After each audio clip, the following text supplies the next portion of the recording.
The vast expanse of Nevada's Badlands stretches endlessly to the horizon.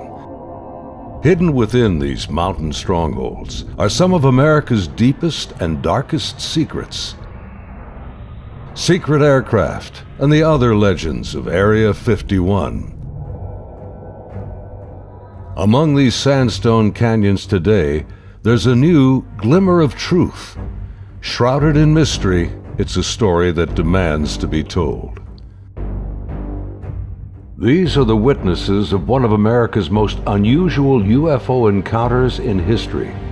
Navy veterans and a band of brothers that want you to know that what they witnessed is real. This is their story.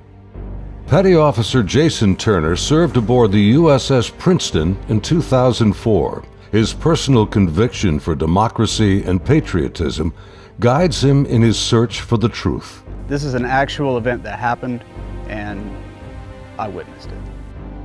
Aviation tech Patrick Hughes, a USS Nimitz veteran, he speaks for his shipmates who choose to remain silent. I'm one of those who has to see to believe, and obviously I've seen the evidence of this, so it exists. Top Gun Air Intercept Controller Kevin Day and Fire Controlman Gary Voorhees, both from the Princeton, served together in the ship's Combat Information Center. They saw them first, whatever it is they are. They wanted to show themselves, whatever they were. I don't think they wanted anything really to do with us. They were literally breaking the laws of physics in my eyes. These sailors are here for truth and vindication, and their story goes back over a decade to a time and place that marked a departure for all of them, both in their Navy careers, but also in their knowledge of the limits of man's technological understanding of our world.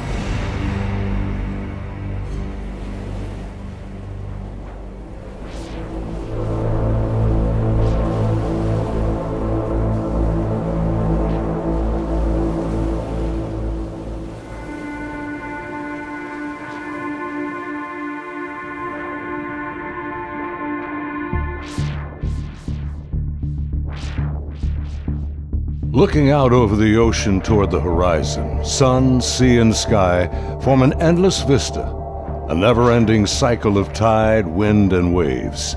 Here, far from shore, strange events have unfolded. These stories stretch the boundaries of our imagination and challenge our beliefs.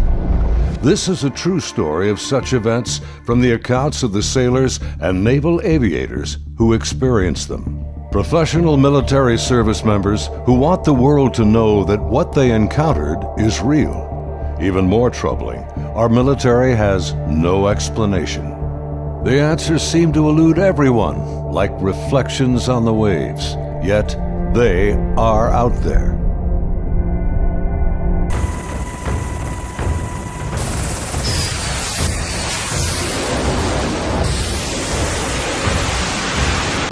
November 10th, 2004. 90 miles southwest of San Diego, California, in the Naval Operations Area, the Nimitz Carrier Strike Group and her complement of warships and the aircraft of Air Wing 11 are conducting a routine 2-week training exercise. Nearby, the guided missile cruiser USS Princeton has been tracking unknown aircraft that appear and disappear from her sophisticated Aegis radar screens. The Spy 1 Bravo radar is one of the most advanced sensors ever deployed. Princeton's main role is air defense of the strike group, and Operations Specialist Senior Chief Day is in charge of protecting the airspace around the Nimitz. And my job was to man the radars and ID everything that flew in the skies. And I also sat a position called Anti-Air Warfare Coordinator, where if we ever had to go to war, I was the guy that was going to launch the missiles and kill shit. In addition to that, I was the Air Intercept Controller. When the Super Hornets take off the carrier, I'm the guy that takes control and takes them to the fight and gets them home safe. And there was a lot of experience in that room. The captain had 28 years, I had 18 years.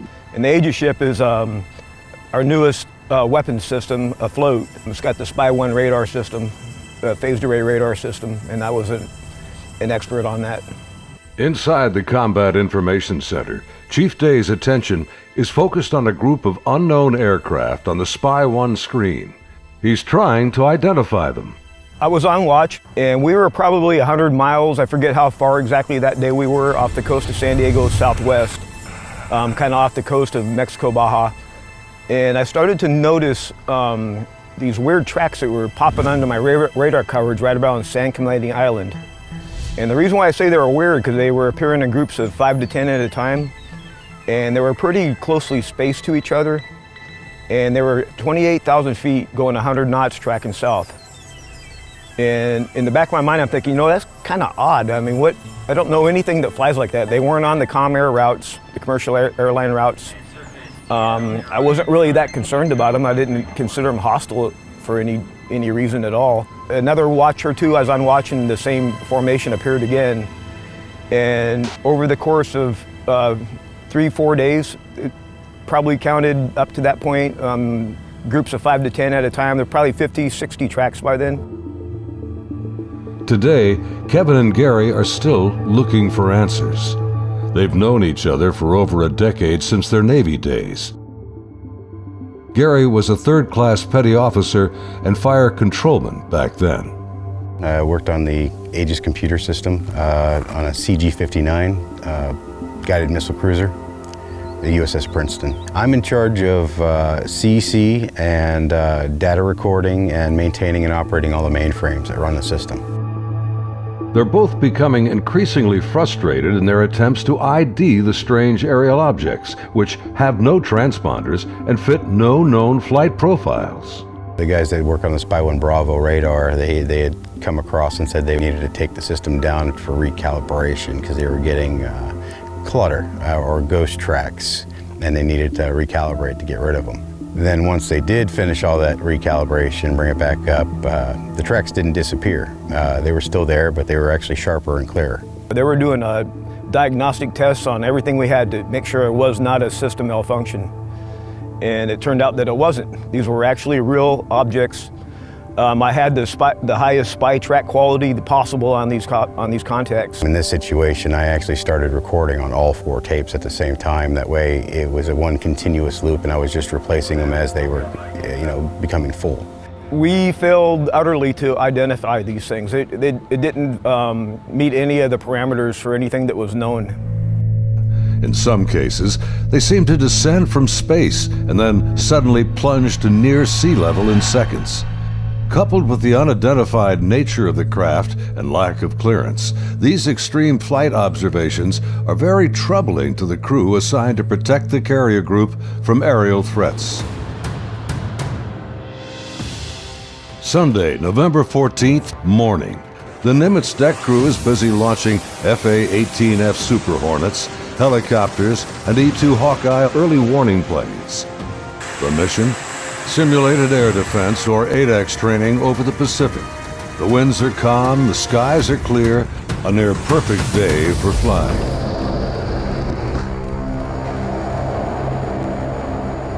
As they launch, the Black Aces squadron has no knowledge of events happening nearby. In the back of my mind, that's when I determined I was going to become concerned about these objects, is we were getting ready to launch a whole bunch of aircraft in that same piece of sky. Fast Eagle climbs out to 20,000 feet and heads to the cap station about 40 miles south of the carrier. The cap is a rendezvous point used to form up with the other airplanes. Just 25 miles separation. The commander of Fast Eagle has over a decade in the air wing. His wingman for the day is a new pilot, a young officer on her first carrier deployment. She's paired with a senior pilot, her backseat weapons system officer for the mission. He will manage navigation and the advanced radar and targeting pods on the aircraft.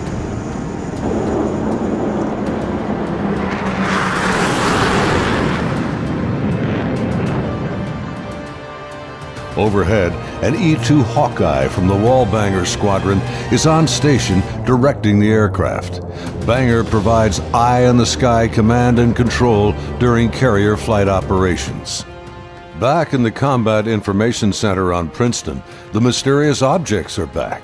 And today is the first time Senior Chief Day has jets in the air that can intercept the mysterious aircraft. Seeing these contacts, Captain Smith orders me to intercept one of them. So I went back to the console. I picked the closest one that was to us, and I had intended to let the Hawkeye do the intercept because they already had control. It was just easier.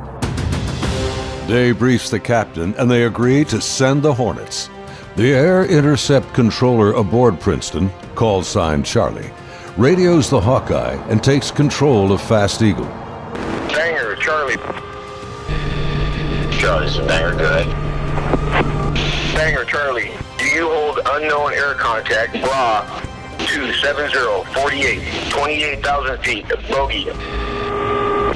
Charlie, Banger, negative. Radar picture is clean.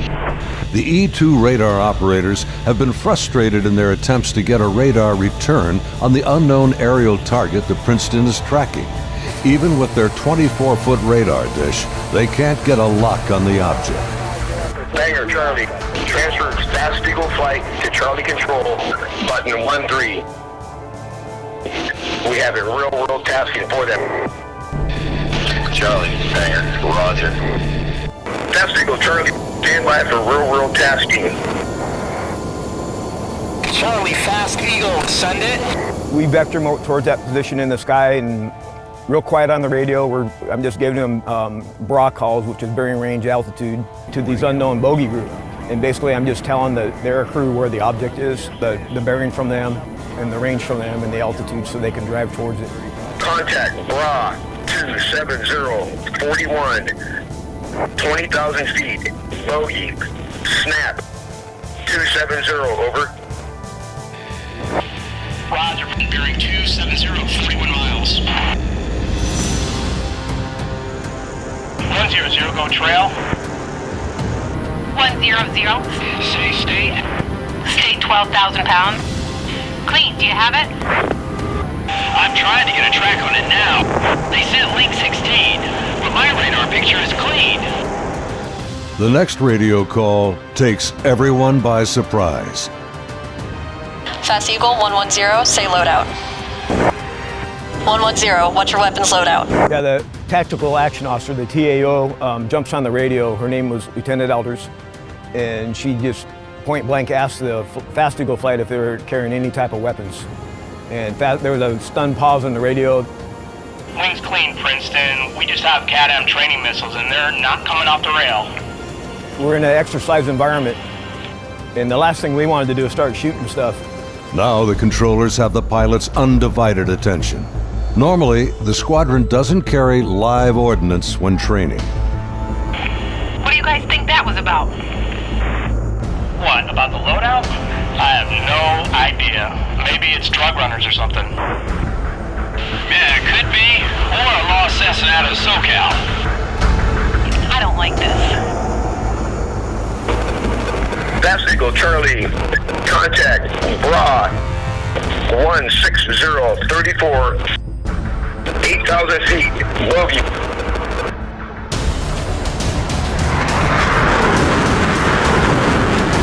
Roger, 34 miles at 8,000. Committed, your call, continuing. As Fast Eagle approaches the target, they see nothing unusual. Their onboard radars can't get a lock on the object. Fast Eagle, Charlie, bra 16010, 8,000 feet. Roger.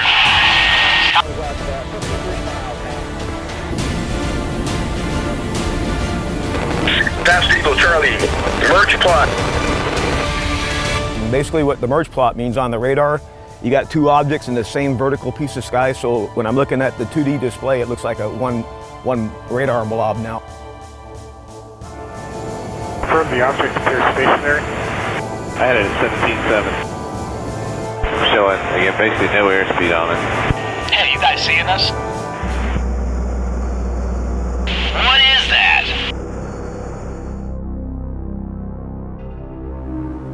As the Super Hornets approach the target, they see a disturbance on the ocean surface.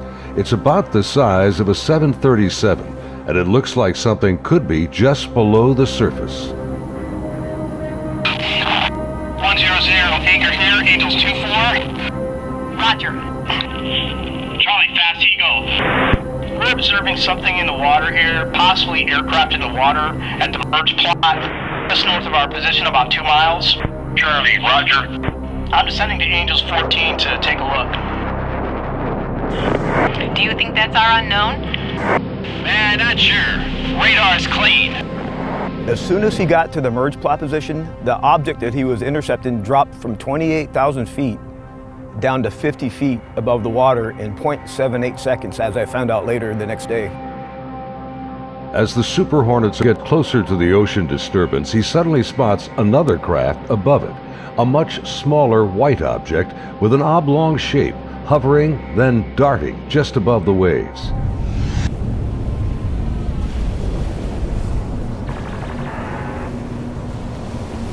The object is moving around erratically, seemingly focused on the white water. The shape is similar to a tic-tac. It's smooth like porcelain. It's not an airplane.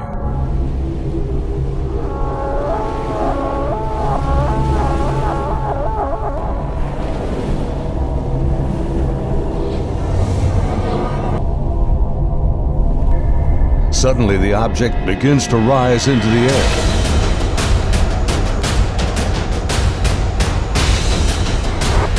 It's coming up. 2 miles. The strange craft begins mirroring the turn rate of Fast Eagle. Tony 1 Gate, 287, 2 miles, Angels 5. The object is now at his 3 o'clock position as he continues to turn with it. He's turning hard, 3,000 meters. We had the external communications in the speaker in combat so everyone could listen to it. And the next thing I hear in the radio going, oh my God, I'm engaged, I'm engaged. 1,000 meters, he's southwest, Angels 8.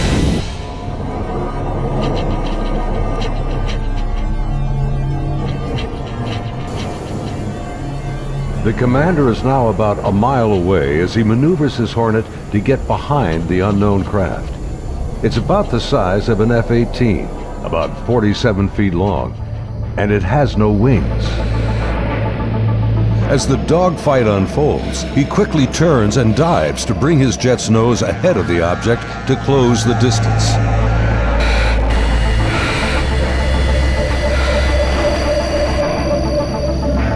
Holy f***! It jumped! 1,000 meters, he's...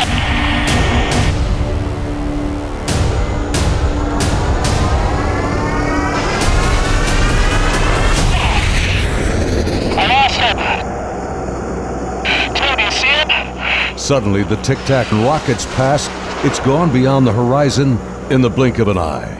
I saw it go 137. No tally. That didn't just happen. Say again. Fast Eagle Charlie, sir, you're not going to believe this, but the bogey group is now back at your cap station.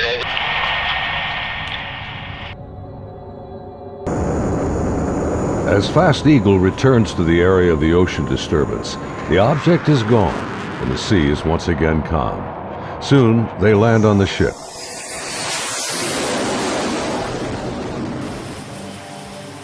Back on board Banger, the flight crew has been listening to the radio transmissions from Fast Eagle. The crew has been tracking the intercepts on their advanced display systems called the CEC.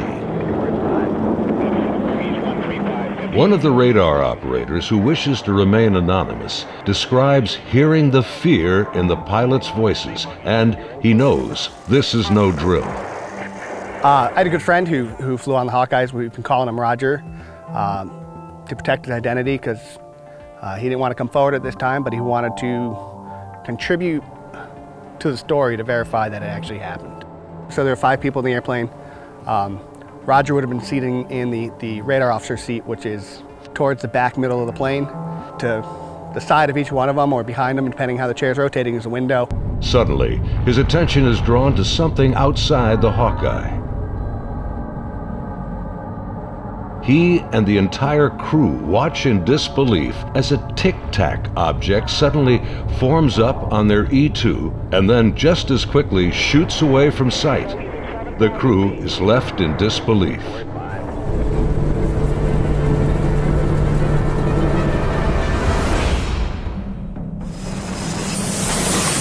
As Banger returns to the ship, the crew is shaken.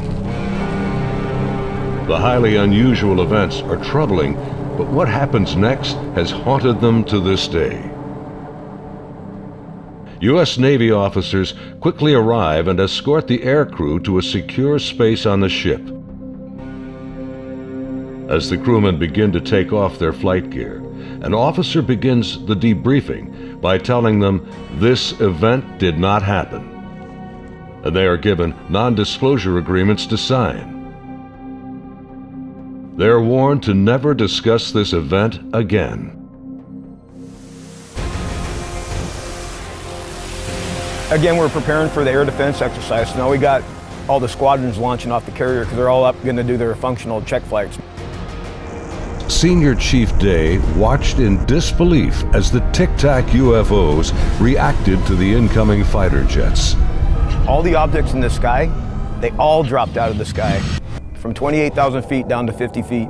Based on the Spy 1 Bravo radar system, the object descended at over 24,000 miles an hour. It was unbelievable because normally what would happen if a normal aircraft did that? First of all, it would fly apart. It wouldn't be able to withstand the G-forces, and there would be multiple sonic booms. It would be boom, boom, boom, boom, boom, boom, boom, boom, boom, and this did not make any sonic booms. From what I observed, I saw that it went from, right around between 25 and 30,000 feet down to sea level and below sea level.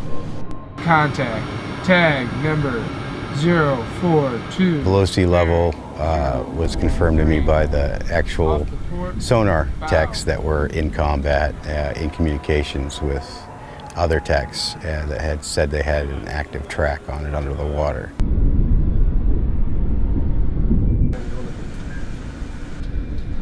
They're talking with their sonar guys on the sub that was with us, and I was told directly that it did go underwater. It went from being in the air to underwater. From what they were saying, it was going averaging about 500 knots under the water.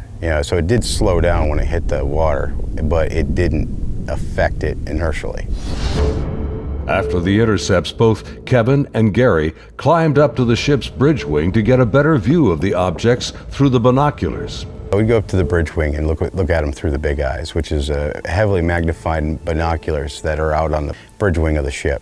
Even when I was off watch, I was usually up in combat anyway, and I was sitting at the console. I just picked the closest object to us, and I got the relative bearing from the ship, slave over to the relative bearing of about the right altitude, and saw this white light in the sky. The movements were smooth to erratic. They just moved from one point to another. It was always a very sharp and clean movement. It always felt like a constant speed, not like speeding up. Just it needed to go to that point, and it decided to do it at this speed. And then it would just go from nothing to the speed they were going to go, and then stop at the next point.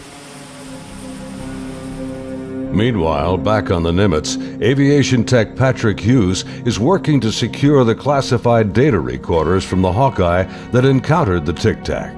We pull out their hard drives. We call them RMCs. We call them bricks because they physically heavy like a brick. But they contain the software to run the airplane. And they also record a lot of the data that the aircrew sees during the flight. So we take the removable stuff, we take it out, we go downstairs, back to our shop. Patrick's job involves tracking the chain of custody of the hard drives. Then we open up the safe, put them in the safe. We've got tracking sheets so we know what RMCs are on what airplane.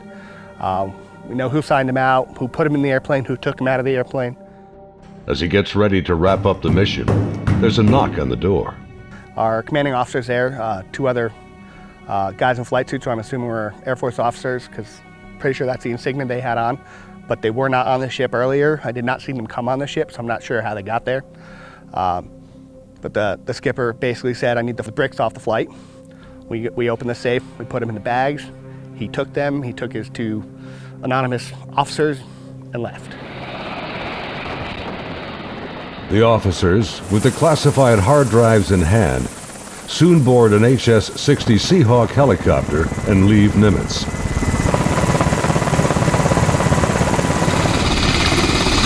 Soon thereafter, Petty Officer Voorhees has his own visit by unknown officials on the Princeton. Once they landed and everybody got off, then about maybe 20 minutes later, I got called in to have all my data recording tapes turned over. And then also told that I needed to reload CEC because it had been wiped. So it was, so I turned over all the tapes, and then they also said if there's any even blank tapes to erase anything else that's in the shop. Well, they were plainclothes people that came aboard on the helicopter. It was my chain of command that took control of the tapes from me. The helo left with them after that, so because we went right back to flight ops.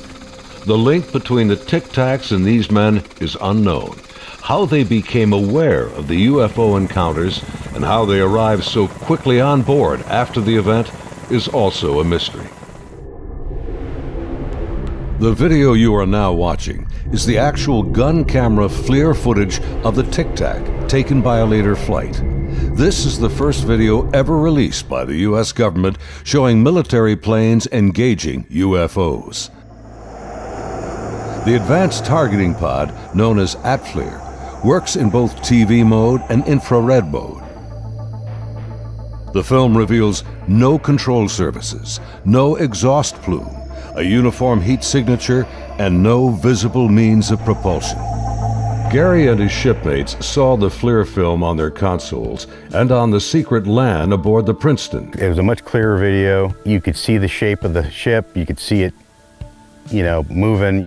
I tried to go and get a disc to come make a copy of it, and by the time I got back, it was already off of our hard drive, off the secret LAN. No access to it whatsoever. Petty Officer Jason Turner also saw a much higher resolution version of the FLIR film showing strange appendages extending from the object. But it did have some protruding at the bottom of it. I couldn't tell if they were curled back or straight down. Jason says the video was approximately 10 minutes in length and much longer than the video that has been released. I saw this video playing and I'd ask him, is this what we're training, or what's part of this training that we're going through? And he said, no, this is real life. And when I saw it, it was a very clear image, a very clear video, and this thing was going berserk, like making turns, like, it's incredible. The amount of G-forces that it would put on a human that this thing was doing. The jets were like trying to trail this thing, and it would just run off and leave them. It would just poof, gone, and then it would come back, and then you would see it, and then it made a maneuver, like they were chasing it straight on. It was going with them. This thing stopped, turned, and just phew, gone. That's the only way to describe what it looked like. Dude, this is a fucking drone, bro. There's a whole fleet of them. Look on the ASA. My gosh. Just 11 years later, fighter jets from USS Roosevelt filmed this anomalous object in 2015. Well, if there's a look at this thing, it's rotating. Like the Nimitz encounter, they too were conducting routine training when fleets of UFOs were encountered by the pilots. The Nimitz Encounters remained cloaked secrecy for over 13 years. The first-hand testimony about UFO sightings is practically unheard of from military service members. Thanks to the brave and honest accounts of the sailors and naval aviators who have come forward to relate their experiences, and of the remarkable videos they filmed that day, the silence has been broken. I dealt with this all on my own for many, many years, and it was not a very pleasant journey to go through, because no one really believes you. But now things have changed, and anyone out there that's struggling with this and wants to reach out, there is now a group that you can reach out to and get help and support and vindication. It's honestly been a little relieving to be able to actually talk about it and how important that event really was, and not just keep blowing it off. There's people out here that really need to know and want to know, and you have the support of me and Kevin and my other shipmates that have come forward and decided to talk about it. My role is to describe the story and convince people that yes, this event really happened and these objects were really real, but what they are, I have no idea. It is something. I want to know what it is. That's the whole reason I chose to come forward to contribute to the story, because there is a story here, there is more information here. And the more of us that talk about it, the better chance of the full story coming together. And it's vindication for us that other people are looking into it, and you know, we finally tell our story and people listen. If you need to get a hold of us or would like to talk to any of us, Kevin, me, or any of the other guys that have come forward, there'll be an email address at the end of this video that you can contact them and they can get a hold of us. If you or someone you know has witnessed unknown objects from military ships or planes, please contact us at the address on your screen. You can remain anonymous. As we strive to understand these encounters and come to terms with what they mean, there's something far beyond the horizon and the limits of our comprehension waiting for all of us.